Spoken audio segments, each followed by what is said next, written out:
Welcome to Fox Talk, your bi-weekly show where we talk about stuff. Our guest speaker today is a friend from Discord named Fletcher.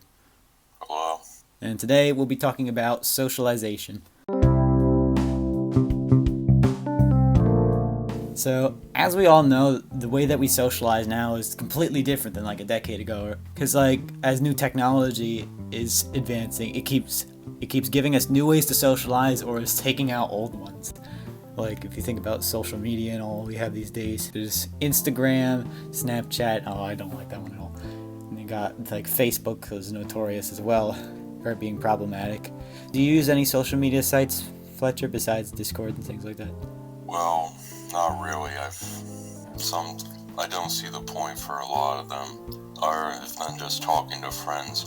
But if it works for them, it works. It does get repetitive a lot of times. I know for a fact, like at my school, you see people like in the lunchroom. Everybody will be like sending each other things on Snapchat, or like even teachers will be getting involved in things like that. It just like seems infectious almost at this rate. Yeah, I find that it has a place, but I don't really think that you should really maybe talk to people in real life more often if you're right there, or maybe just share your phone to watch a video or something if that's what you desire. Yeah, that's the thing with technological advancements in socialization. People are no longer really compelled to just talk to each other in real life or like go to friends' houses, and that's one of the things that's really taken away. If you think about your own real life friends, like how many real life friends have you had, or like how many do you still stay in contact with?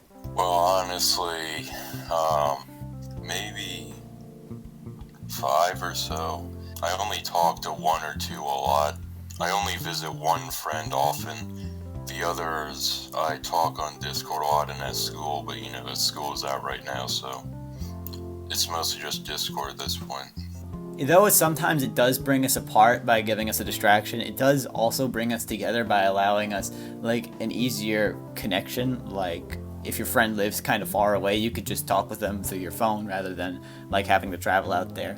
Yeah, that's one very good thing about it, is that you can talk with almost anyone with an internet connection wherever they are without having to write a letter and waiting for it to arrive.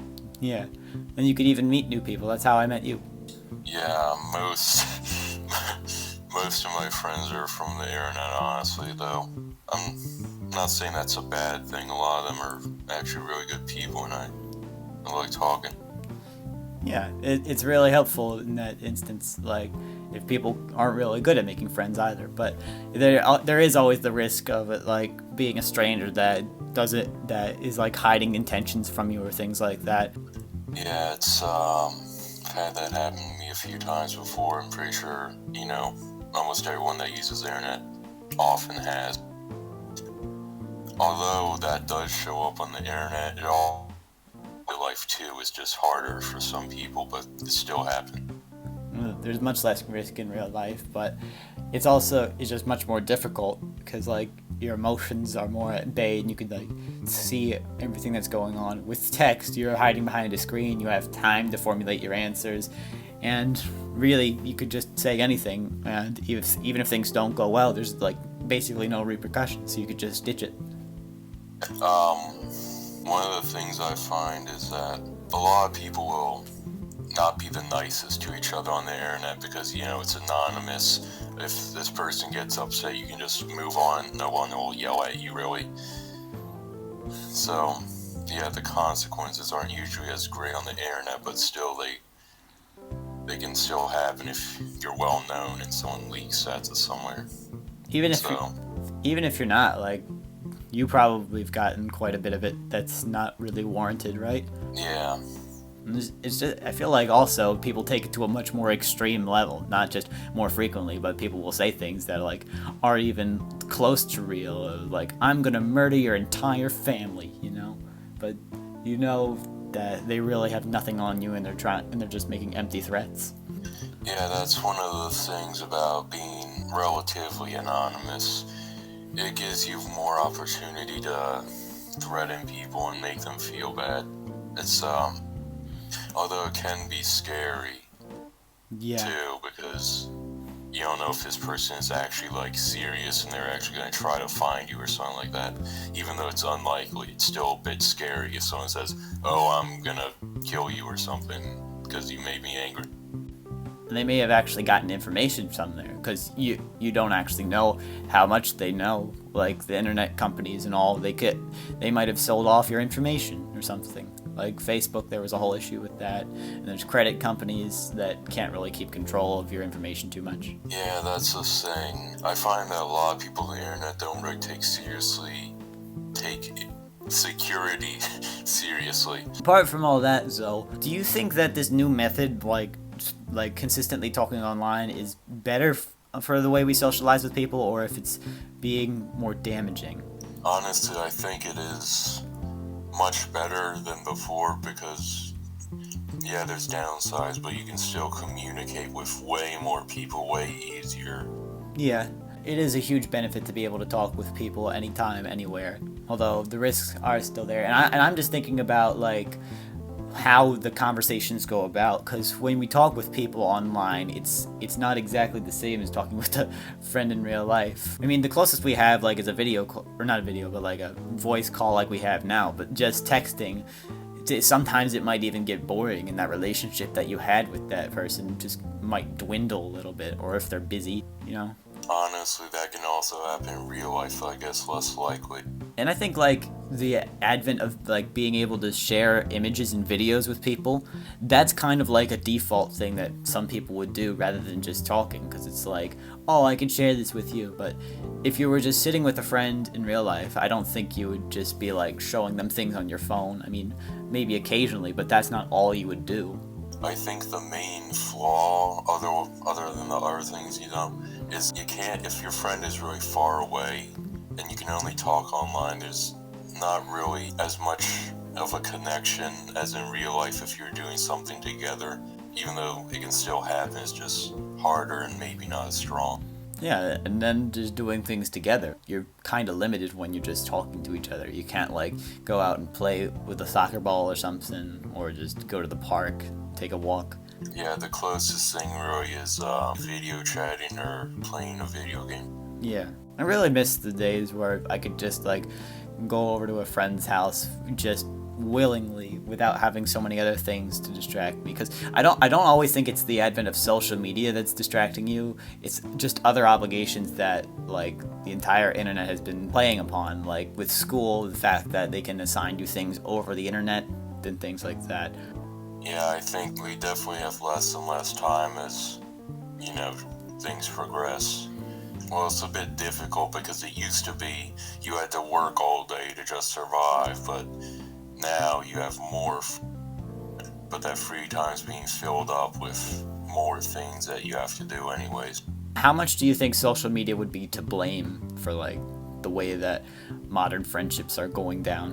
Or not modern, like old-time friendships. I mean, I'm not really sure. Although part of it could be that maybe you don't feel as compelled to go visit them as much, but because, you have all these options on the internet and such. But I'm not sure if I'd blame it too much. Just, it might be a combination of things, I guess. If it's not the social aspect, it's the other things that are on there. Like if you think about Reddit, I usually don't socialize with other people. I just look at things that they do or things that they've posted. But at the same time, like my best friend lives next door to me, and we have stopped seeing each other as much as we used to. Like we used to see each other all the time. But now it's sort of dwindling. Although you have to think about it, is it really that much because you have options like this, or because as you grow up you just get more and more busy and you don't have as much time, but social media and such doesn't take up as much time and it's easier, so you just do that more?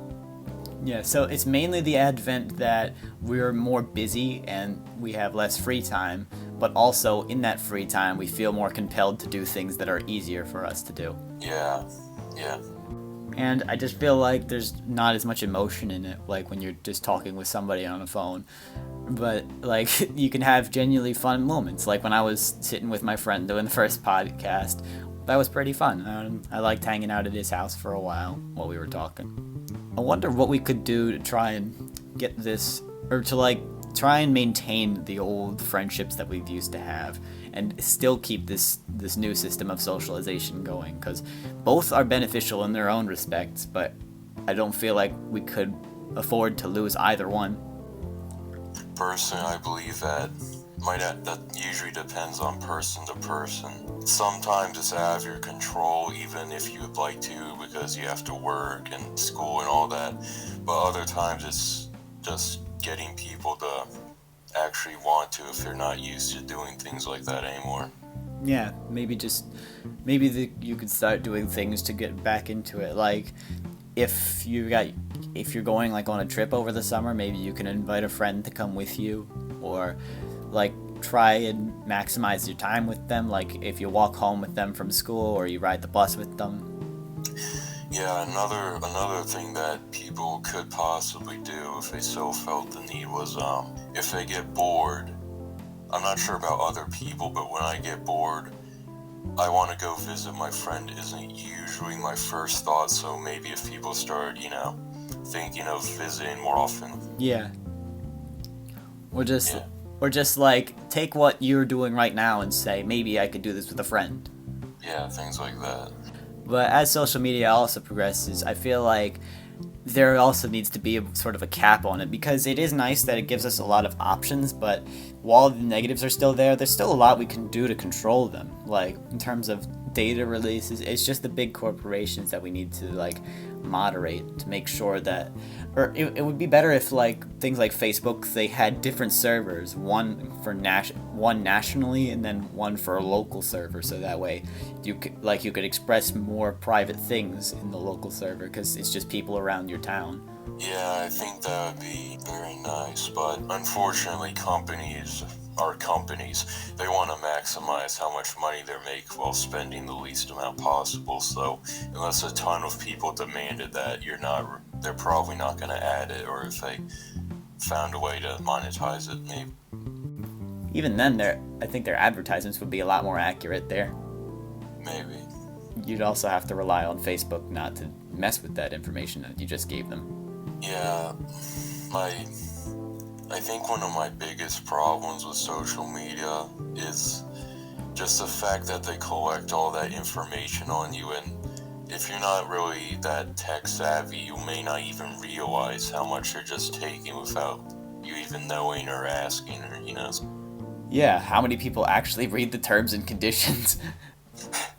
Yeah, I mean, I'm pretty sure literally everyone's guilty of just scrolling to the bottom and clicking accept.